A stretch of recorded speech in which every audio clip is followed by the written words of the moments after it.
Salam alaikum wa rahmatullah. Maintenant qu'on a passé la Coupe d'Europe et bientôt commencera la Ligue 1, c'est le moment de remarquer quelques similitudes entre le foot et l'islam en réalité. Bon, c'est vrai qu'on peut se dire qu'il y a de grosses différences, mais finalement, bon, le but du foot, c'est quoi? C'est de remporter des trophées. Le but de l'islam, c'est de remporter le trophée éternel. Et pourtant, on doit avoir une stratégie commune, c'est-à-dire quoi?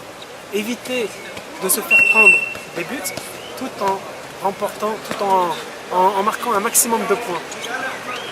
Mais la vie est quand même bien faite, hein, parce que finalement, chaque jour ressemble à une traversée du terrain, chaque jour ressemble à des actions, chaque jour ressemble à une chevauchée à faire, à remporter à chaque seconde, chaque minute.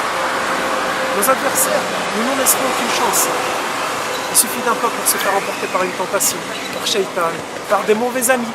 Tout est là pour nous tacler. La vie en réalité est faite de crochets.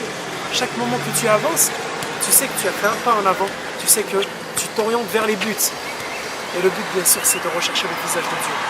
Si tu fais ta chevauchée jusqu'au bout et que tu as monté le cap, c'est simple, je pense que tu as mal réfléchi sur le sens de ton orientation. Si par contre tu as appuyé ton attention, pleine lucarne. Après il y a quand même une différence. Est-ce que tu vas t'arrêter là? Est-ce que le but s'arrête ici? Imagine que tu as chevauché ton terrain toute ta journée et qu'au bout de ta journée, tu fais un déchet technique. Comment? Tu as mal parlé à ta mère, ou tu as manqué de respect à ta femme. Tout ce que tu as entrepris se retrouve écroulé. Mais bon, c'est pas grave d'un côté, parce que même si tu tombes, même si le terrain est glissant, tu te relèves, tu as les épaules pour. Et puis, malgré tout, le sport, le foot, c'est un sport d'équipe. Ça, tu t'en souviens. Tu as besoin aussi bien de tes latéraux pour te rappeler les bornes de Dieu.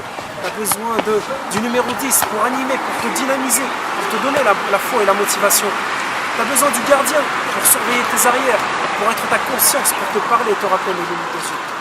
Et bien sûr, il y a un coach derrière tout ça. Et ouais, le prophète, ça, le coach qui est là. Il va pas courir à ta place. Non, par contre, il t'a déjà témoigné de ta stratégie. Ta victoire sera la sienne. Et bien sûr, au bout du compte, quelle victoire sera belle quand elle est collective.